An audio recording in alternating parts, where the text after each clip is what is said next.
आपका सीएसबीसी वाले जो है ये अलग से आपके ऊपर एफआईआर करेगा या फिर आपके ऊपर प्रशासनिक जो होता है वो आपके ऊपर चलेगा, और जो केस आपका ओपन है या फिर क्लोज है किसी कारण से वो भी आपका चालू हो जाएगा। हेलो वॉरियर्स, जय हिंद, राधे राधे, हर हर महादेव। कैसे हैं दोस्त आप लोग? आई होप कि आप लोग अच्छे होंगे, मस्त होंगे। भाई आज खुले में वीडियो बना रहे हैं बिना बोर्ड के। आप लोग देख रहे हैं अभी हमें मधुबनी में, और ये वीडियो बनाने का मेन पर्पस ये है कि भाई एक न्यूज़ निकल के आया है, नोटिस निकल के आया है आप लोग के लिए, ठीक है। जो भी 21,391 के सिलेक्टेड कैंडिडेट हैं, मुख्य रूप से उसके लिए ये वीडियो है, जिसके ऊपर खास करके केस यानी कि एफआईआर दर्ज है। वीडियो को एंड तक देखिएगा, आप लोग को अच्छे से समझ में आ जाएगा। अगर नहीं आता है समझ में तो यूट्यूब के डिस्क्रिप्शन में मेरा व्हाट्सअप का नंबर पड़ा हुआ है, ठीक है। वहाँ से आप लोग मैसेज करके हमें पूछ सकते हैं। वैसे काफ़ी लोगों का मैसेज और कॉल आ पर आया है कि भैया ये कौन सा बवाल हो गया। देखिए सब चीज़ का रास्ता होता है, ठीक है। वीडियो को एंड तक देखना और चैनल को कर देना है पहले सब्सक्राइब, और वीडियो को लाइक मारना है ठोक के। भाई अगर बाहर का हवा का साउंड जाए ना तो थोड़ा सा मैनेज कर लेना यार, ठीक है, क्योंकि खुले में वीडियो बना रहे हैं, लेकिन काफ़ी इंपॉर्टेंट वीडियो है आप लोग के लिए। दोस्तों आज सुबह सुबह ही जैसे ही हम फ़ोन खोलते हैं ना तो हिंदुस्तान पेपर का कटिंग होता है, उसमें आया था कि जो भी 21,391 के सिलेक्टेड कैंडिडेट हैं, अगर उसके ऊपर एफआईआर है या किसी कारण बस वो छुपाए हैं कि मेरे ऊपर एफआईआर नहीं है, तो फिर अब नौकरी होने के बाद भी, मेरिट लिस्ट जारी होने के बाद भी आपका नौकरी जा सकता है, ठीक है। वीडियो को एंड तक देखिए, आपको अच्छे से समझाते हैं। सबसे पहले आप लोग को बता दें कि हम अपने टेलीग्राम पे जो नोटिस आया था यानी कि पेपर का कटिंग है वो हम अपने टेलीग्राम पे डाल दिए हैं, ठीक है। तो उम्मीद करते हैं कि आप लोग वहाँ से देख लिए होंगे। अब आप लोग को हम पढ़ के सुनाते हैं। देखिए ये इसका पेपर का कटिंग है।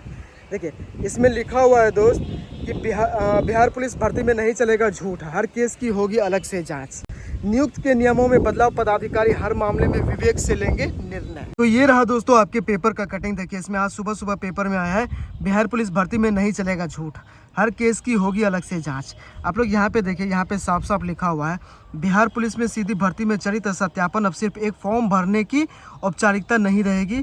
यदि कोई अपराधी अपनी आपराधिक पृष्ठभूमि की जानकारी छुपाता है या झूठ बोलता है तो उसे नौकरी नहीं मिलेगी, चाहे उसका नाम पुलिस भर्ती बोर्ड या भर्ती आयोग की मेरिट लिस्ट में क्यों ना हो। इसके कहने का मतलब ये है कि जब आपका 21,391 का फॉर्म निकला था, या फिर अभी करंट में 19,838 का जो चल रहा है, जो फॉर्म भराया है, उसमें एक ऑप्शन आता है कि आपके ऊपर पहले से कोई एफआईआर है या फिर नहीं है। तो उसमें क्या होता है कि लड़का लोग ना, अगर जिसके ऊपर एफआईआर रहता है वो गलत का टिक लगा देता है कि भाई मेरे ऊपर कोई एफआईआर नहीं है। अब क्या है कि सीएसबीसी आयोग जो है भाई सख्ती से पेश आ गया है।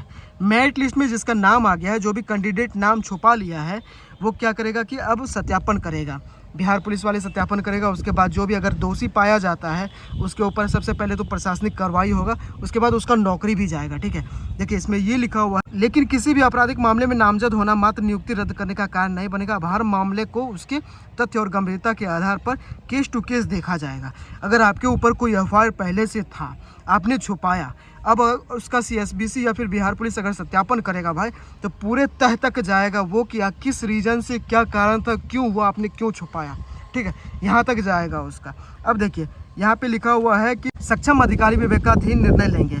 पुलिस मुख्यालय ने यह दिशा निर्देश सुप्रीम कोर्ट के एक फैसले और पुलिस हस्तक तथा सामान्य प्रशासन विभाग के निर्देशों के प्रकाश में 22 मई को जारी किए हैं। यानी कि ये जो आपका नोटिस है बाबू आज से 4 दिन पहले ही आया है, लेकिन अब ये खबर निकल के आ रहा है, ठीक है। ये सुप्रीम कोर्ट का साफ आदेश निकला हुआ है। देखिए इसमें लिखा हुआ है, अब आपराधिक मामलों की जानकारी छुपाने या गलत सूचना देने के मामले में सख्त लेकिन न्यायपूर्ण रुख अपनाया जाएगा। पहले पुलिस मैनुअल के नियम, ये पुलिस में हस्तक नियम होता है, मैनुअल होता है जो उसका, उसमें देखिए लिखा हुआ है नियम 676 गौ और अस्थायी आदेश संख्या 1/2020 के तहत अभ्यर्थी द्वारा आपराधिक मामलों की जानकारी छुपाने पर नियुक्ति रद्द कर दी जाती थी। अब ऐसा नहीं होगा। मामूली या राजनीतिक सामाजिक कारणों से लगे छोटे मामलों के कारण अभ्यर्थियों की योग्यता पर असर नहीं पड़ेगा, लेकिन गंभीर और जानबूझकर छुपाए गए मामलों पर सख्ती बरती जाएगी। आप लोग देख लिए कि सुप्रीम कोर्ट का क्या आदेश था। इसमें साफ लिखा हुआ है कि अगर कोई नॉर्मल धारा लगा था या फिर कोई ऐसा अपराध था जिसमें कि मतलब छोटा मोटा केस हो, तो वो आपका कोई दिक्कत नहीं है, वो आपका चल सकता है। लेकिन कोई संगीन मामला हो, गंभीर और जानकारी आप जान के छुपाए हैं, तो फिर उसके ऊपर सख्ती से कार्रवाई की जाएगी, ठीक है। इसमें देखिए लिखा हुआ है, मामूली या राजनीतिक सामाजिक कारणों से लगे छोटे मामलों के कारण अभ्यर्थी की योग्यता पर असर नहीं पड़ेगा। कहने का मतलब यह है कि परिवारवाद, यानी कि आपके गोतिया पड़ोसी में लड़ाई हो गया तो इससे कोई दिक्कत नहीं है, ठीक है। अगर लेकिन कोई गंभीर समस्या, गंभीर मतलब मामला जैसे बोल सकते हैं कि आपने मर्डर किया है, हाफ मर्डर किया है, चोरी किया है या किसी तरह का छिनतई हुआ है, तो इस मामले में आपका नौकरी जाएगा अगर मेरिट बना है तो। और फिर आप किस कारण से छुपाए, आपका ये भी मैटर जांच किया जाएगा, ठीक है। ये इसके कहने का मतलब ये है। तो एक चीज़ का राहत ये है कि नॉर्मली जो मुख्य लड़ाई होता है ना, छोटा मोटा लड़ाई, तो वो सब मारपीट का मामला उतना कोई वैल्यूएबल नहीं है, उतना कोई मायने नहीं रखता है, लेकिन कोई गंभीर संज्ञान मामला है उस पर कार्रवाई होगा आपका। ठीक, तो मुख्य बिंदु जो नए निर्देशों में शामिल है, देखिए इसमें मुख्य इंपॉर्टेंस है आपका, यदि अभ्यर्थी ने आपराधिक मामलों की जानकारी छुपाई है तो नियुक्ति प्राधिकार मामले की गंभीरता, संदर्भ और अभ्यर्थी के चरित्र को देख निर्णय करेगा। ठीक, लंबित मामलों की सही सूचना देने पर भी नियुक्ति प्राधिकारी विवेक से निर्णय ले सकता है। देखिए आपका जांच तो पहले तक जो होना है वो होगा ही, उसके बाद आपका नौकरी तो जो जाना है जाएगा ही, और यदि अभियोजन के दौरान दोष सिद्ध हो चुका है और मामला गंभीर है तो नियुक्ति रद्द की जा सकती है। ठीक है, जैसा कि आप लोग को हम बताएं कि देखिए कोई छोटा मोटा होगा तो उससे कोई दिक्कत नहीं है, लोग कोई संगीन मामला होगा तो फिर उसमें आप फंस जाएंगे। ठीक है, देखिए तकनीकी कारणों से बरी किए गए मामलों को भी क्लीन चिट नहीं माना जाएगा। अगर किसी कारण से आपको कोर्ट से या फिर थाना परिसर से आपको क्लीन चिट यानी कि आपका नाम कटा दिया गया है या फिर किसी कारण से आपको बरी कर दिया गया है, इसमें भी अब आपकी खैर नहीं है भाई, इसका भी सत्यापन होना है इसमें। ठीक है, उसके बाद पूरी परिस्थिति का अध्ययन होगा। नियुक्ति के बाद यदि कोई छुपी हुई जानकारी सामने आती है तो विभागीय कार्रवाई की जाएगी। ठीक है, देखिए आपका CSBC वाले जो है ये अलग से आपके ऊपर FIR करेगा या फिर आपके ऊपर प्रशासनिक जो होता है वो आपके ऊपर चलेगा, और जो केस आपका ओपन है या फिर क्लोज है किसी कारण से वो भी आपका चालू हो जाएगा। ठीक है, कहने का मतलब ये है एक से अधिक लंबित आपराधिक मामला छुपाना गंभीर अपराध होगा और नियुक्ति रद्द हो सकती है। अगर आपके ऊपर एक FIR है या फिर नॉर्मल FIR है तो वो मैनेज हो सकता है, लेकिन एक से ज़्यादा FIR है तो फिर आपके ऊपर दिक्कत हो सकती है। ठीक, देखिए इसमें और लिखा हुआ है कि सुप्रीम कोर्ट के आदेशों का पालन अनिवार्य। ये ऑल ओवर इंडिया में भाई, सुप्रीम कोर्ट मतलब समझ सकते हैं कि भाई सर्वोच्च न्यायालय। अब ऑल ओवर इंडिया में पहले ये होता था कि भाई जैसे बिहार गवर्नमेंट की नौकरी है बिहार पुलिस, ऐसे यूपी गवर्नमेंट की हो गया यूपी पुलिस, बंगाल का हो गया, ये अपने अपने डिस्ट्रिक्ट में। तो अगर सुप्रीम कोर्ट ये चीज़ आदेश लागू किया है तो ऑल ओवर इंडिया में जहाँ पे भी आप पुलिस की नौकरी करते हैं या किसी कारण की मतलब बिहार गवर्नमेंट की तैयारी करते हैं तो फिर ये मामले की जाँच आपका होना अनिवार्य है। वैसे आप लोग को हम भाई बता दें कि ये जो मामला है ना, ये मामला 2016 में ही सुप्रीम कोर्ट में गया है। कोई अवतार सिंह के नाम के कोई आदमी थे, वो भारतीय संघ में कहा था कि नियोक्ता को नियुक्ति से पहले या बाद में अभ्यर्थी द्वारा दी गई जानकारी की सत्यता पर ध्यान देना चाहिए। अगर आपके ऊपर केस है तो ये फिर मतलब पुलिस डिपार्टमेंट को पहले से ही ध्यान देना चाहिए। ठीक है, लेकिन 2016 का फैसला भाई अब जाके आया है इसका।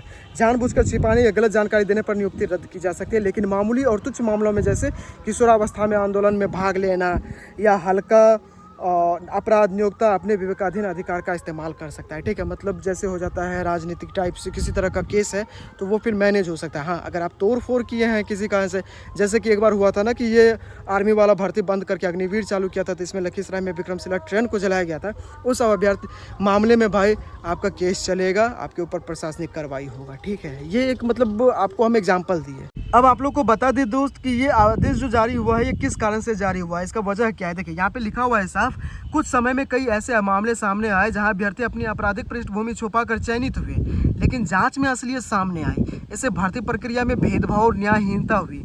कुछ मामूली मामलों के कारण योग्य अभ्यर्थी रोके गए, जबकि गंभीर अपराध के आरोपों वाले अभ्यर्थी भर्ती हो गए। इस वजह से भर्ती व्यवस्था में असमानता और भ्रम बढ़ा। इसलिए बिहार पुलिस ने सुप्रीम कोर्ट के आदेश का हवाला देते हुए यह नियम कड़ा किया है। ठीक है, देखिए ये चीज़ जो है ना भाई ये पहले से भी होना चाहिए। इसमें होता क्या है कि जो सिलेक्टेड कैंडिडेट रहता है, देखिए आप लोग को पता है कि कंपटीशन किस कदर से होता है। अब इसमें क्या है भाई, अगर मान लीजिए कि हम सिलेक्ट कैंडिडेट हैं, ठीक है, और मेरा किसी कारण से नंबर कम है, फिजिकल में मेरा नंबर कम है। वैसे आप लोग को पता है कि बिहार पुलिस में फिजिकल पे ही मेरिट बनता है। मेरा नंबर कम है और आपका नंबर ज़्यादा है, लेकिन आपके ऊपर FIR है, केस है, आप सेलेक्ट हो गए और हम अनसेलेक्ट हो गए, मतलब कि डिस्क्वालीफाई हो गए। ठीक है, इस जगह पे क्या होता है, भेदभाव, न्यायहीनता और बहुत तरह का मतलब सवाल खड़ा होता है पुलिस डिपार्टमेंट पे। इस वजह से ये कड़ा नियम जो सुप्रीम कोर्ट की तरफ से निकाला गया था, इसको अब सार्वजनिक करके ऑल ओवर इंडिया में ये चीज़ को लागू किया गया, और ये चीज़ ज़रूरी भी था, ऐसे सही है। ठीक है, और जो छुपाने वाला काम था ना भाई कि FIR छुपा के फिर बाद में सेलेक्ट हो जाना, बाद में तो मामला नॉर्मल हो ही जाता था, लेकिन अब नहीं होगा भाई ये सब चीज़। ठीक है, हर मामला अब व्यक्तिगत जांच का विषय। पुलिस मुख्यालय ने स्पष्ट किया कि प्रत्येक मामले का मूल्यांकन केस टू केस किया जाएगा। सत्यापन पदाधिकारी एजेंसी की रिपोर्ट और अभ्यर्थी की दी गई जानकारी में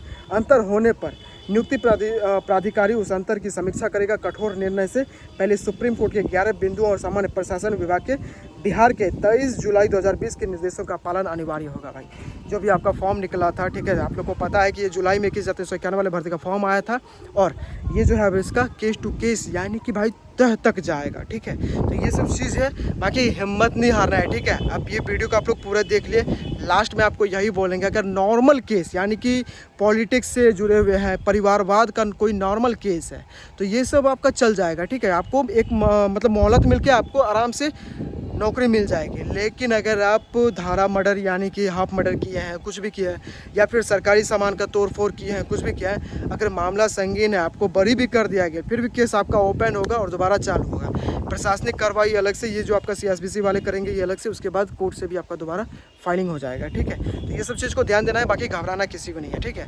नॉर्मल रहना है। अब जिसको केस है भाई वो तो थोड़ा टेंशन में आएगा है, ठीक है, लेकिन ये चीज़ सही है, मेरे हिसाब से सही है। उम्मीद करते हैं कि भाई आप लोग को वीडियो अच्छे से समझ में आ गया, और कोई दिक्कत होता है तो यूट्यूब के डिस्क्रिप्शन में मेरा व्हाट्सअप का नंबर पड़ा हुआ है, ठीक है, वहाँ से आप लोग मैसेज करके व्हाट्सअप पे हमें पूछ सकते हैं, कोई अगर दिक्कत होता है तो।